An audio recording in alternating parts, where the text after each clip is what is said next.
Her husband planned the perfect divorce behind her back until she flipped the script in a way no one saw coming. What happens when a quiet wife stops playing nice and starts playing smart? The ending left even him speechless. Let me tell you something right off the bat. I'm not the kind of woman who plays the victim. I don't cry over burnt toast, and I sure don't chase a man who forgot how to act right.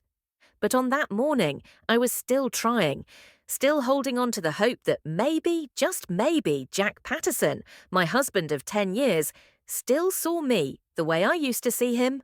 Like a partner, like somebody worth showing up for. So there I was, standing in that worn-down kitchen, flipping blueberry pancakes like I was auditioning for some feel-good commercial. Coffee brewed, table set, little love note with a heart drawn like I was still in high school. I'd even booked a lakeside cabin, same one we went to on our honeymoon, a little look how far we've come moment. Romantic, right? Jack came down the stairs like he was dodging landmines, didn't smell the pancakes, didn't see the table, didn't even give me a good morning, just a cold, meeting this morning, don't wait up. And he dipped, fast, like the house was on fire and my presence was smoke. I stood there, spatula in hand, staring at that half-set table like it owed me answers. 10 years of loyalty, of riding through storms, and I couldn't get a smile. But you know what I did? I packed up those pancakes like a fool in love and drove them over to his office. Sat in traffic with a Tupperware full of hope. He met me in the hallway, not even his office, eyes on his phone, barely looking at me. You didn't have to come, I'm busy. And just like that, he took the container and disappeared. I should have turned around then. But hope? It's a tricky thing. Makes you think you're just one grand gesture away from fixing everything. That evening, I lit candles, put on a little music, tried to recreate the spark. Jack came home late, cologne lingering on his jacket that sure wasn't mine. I asked nothing, said nothing, because part of me still believed he was stressed. That work was eating him alive, that if I just gave him space, he'd come back to me. But space turned into silence. Silence turned into absence. He stopped sitting next to me on the couch, stopped kissing me goodnight, started taking his laptop everywhere, his phone, glued to his hip like it held national secrets. And I started shrinking. Still, I noticed things, missing papers, mail with his name only, that old drawer where we used to keep shared bills. Empty. The man who once couldn't balance a budget was suddenly organized like a man on a mission, just not a mission that included me. One night, he got a text and practically jumped off the couch, grabbed his coat and left, muttering something about work. And I sat there, alone, in that quiet house that no longer felt like mine. That's when I did something I never thought I would. I opened his old tablet. He hadn't logged out. The truth hit me like a freight train. Emails, long threads with some high-end divorce attorney. Minimize financial exposure. Delay informing her until necessary. Secure assets, charts, spreadsheets, plans. It wasn't a misunderstanding. It wasn't a phase. Jack was orchestrating a clean break. From me, behind my back, with precision. Like I was a problem he was solving, not a wife he once claimed to love.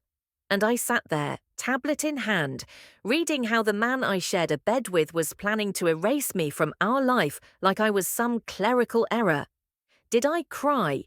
Not even a drop. I sat in that dim kitchen, same one where I made pancakes for a man who'd already replaced me in his mind, and I got still. Real still.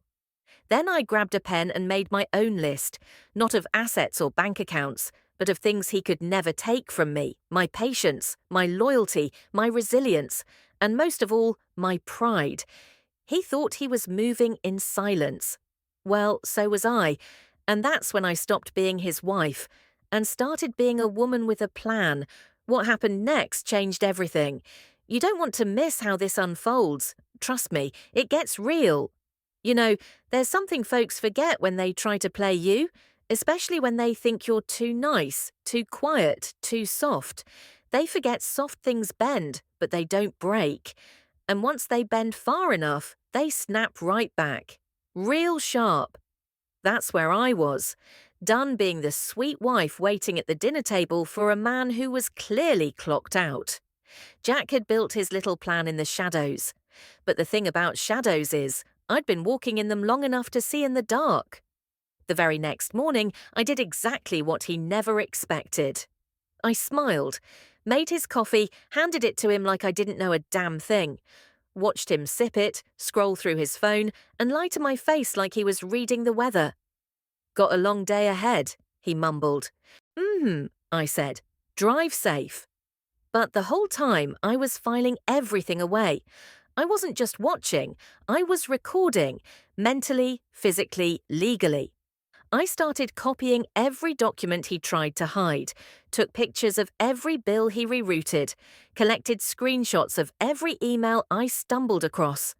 I turned into a quiet little archive of his betrayal.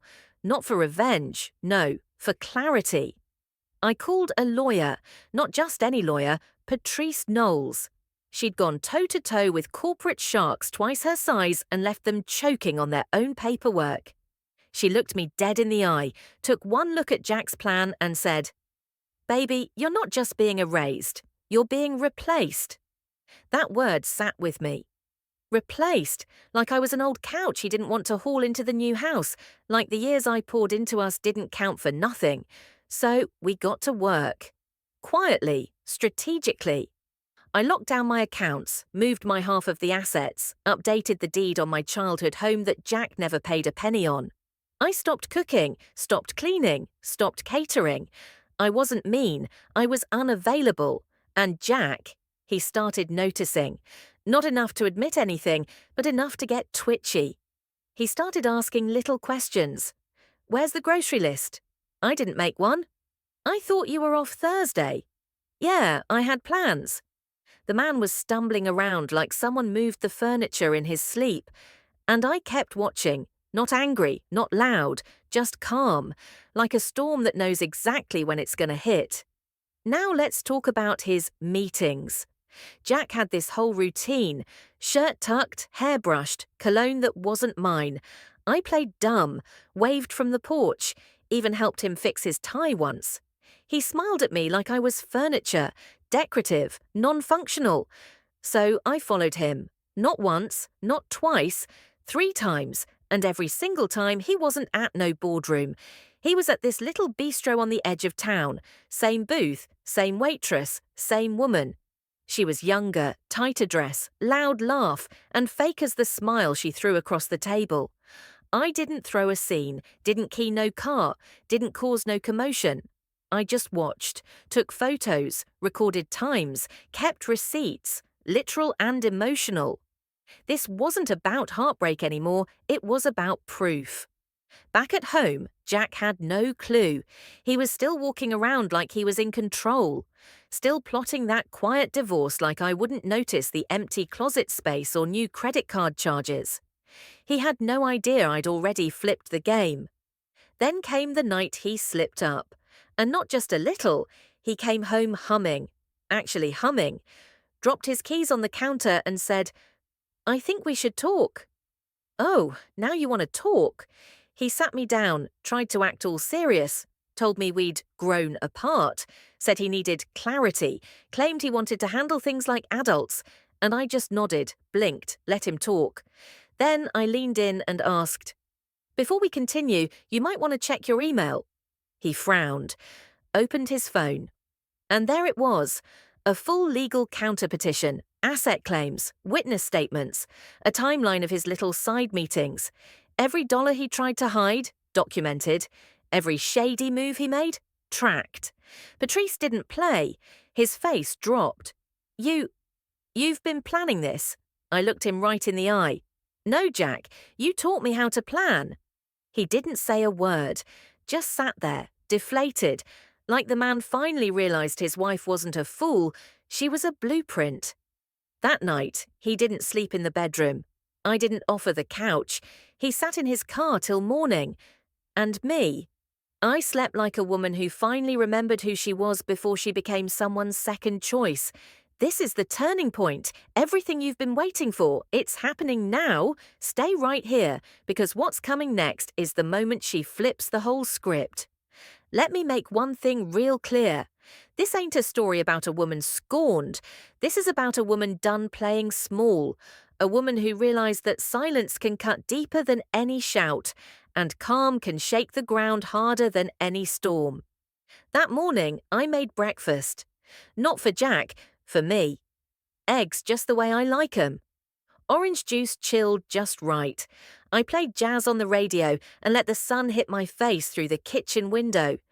And when Jack shuffled down the stairs, looking like he hadn't slept, I didn't flinch. "Didn't sleep much," he muttered. I sipped my juice and said, "Well, maybe you should have picked a better pillow, like integrity." That man blinked like I spoke a foreign language. He wasn't used to this version of me, the one who no longer begged, the one who'd found her backbone and stitched it tight. He asked if we could revisit the conversation, said he might have moved too fast. I smiled, a slow, measured smile. "Moved too fast?" I said. "Jack, you drew up a war plan while I was buttering your toast." He tried to talk options, mediation, counselling, said he didn't want to throw away 10 years. So I leaned back, folded my napkin slow, and looked him in the eye. "You didn't throw it away, Jack. You shredded it and mailed it to a lawyer." He had no words, just that blank stare men give when their little scheme falls apart and they realize the person they underestimated just flipped the whole game board. I stood up, walked to the cabinet, pulled down a box. Inside, a full binder, financial breakdowns, account movements, timeline of his disappearances, printouts of text messages, photos of his little lunches, receipts with timestamps, even the handwritten grocery list he left in another woman's car. You can't make this stuff up.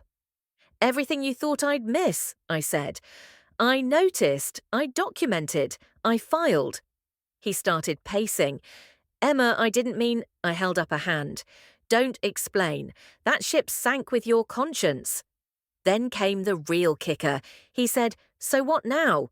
You gonna take everything?" I looked around our home, the house we picked out together, the floors I cleaned, the walls I painted, the space I made warm when he made it cold. "No," I said, "I'm taking back me, the version of me before I lowered my voice to keep your ego intact, the one who stopped dreaming so you wouldn't feel small." He tried one last move, packed a bag like he had somewhere to run. But here's what he didn't know. I'd already changed the locks on the business account. The car was still in my name, the house, half mine, but the heart in it, all mine. When he reached for the door, I handed him an envelope. Inside, a notarized agreement. Fair but firm, no drama, no games, just boundaries. He read it, twice, said nothing, walked out with a duffel bag and a face full of regrets. I stood there, not shaking, not crying, just breathing like I hadn't in months. Now, let me tell you how this all ended. A month later, I opened a small design firm with Patrice's help, used my savings, the same ones Jack thought were his backup plan. Word got out. Folks came by to support, clients I didn't know I had showed up. I was living again, laughing, building, healing. People saw it in me, not bitterness, but clarity. As for Jack, word on the street said the new lady wasn't built for the long haul, that her laugh wasn't so cute when the bills rolled in, but that's not my business. That's his reflection. I ain't gloating, I'm just grounded, because sometimes when folks try to erase you, they teach you how to rewrite yourself in bold. I wasn't just his wife, I was the woman who woke up. And when I woke up, everything changed. That's it. The whole storm, the silence, the showdown. You saw how she bent but didn't break, how she flipped the page and made her own ending. Let that be a reminder. Being underestimated is a setup for a comeback. And sometimes the best revenge is clarity.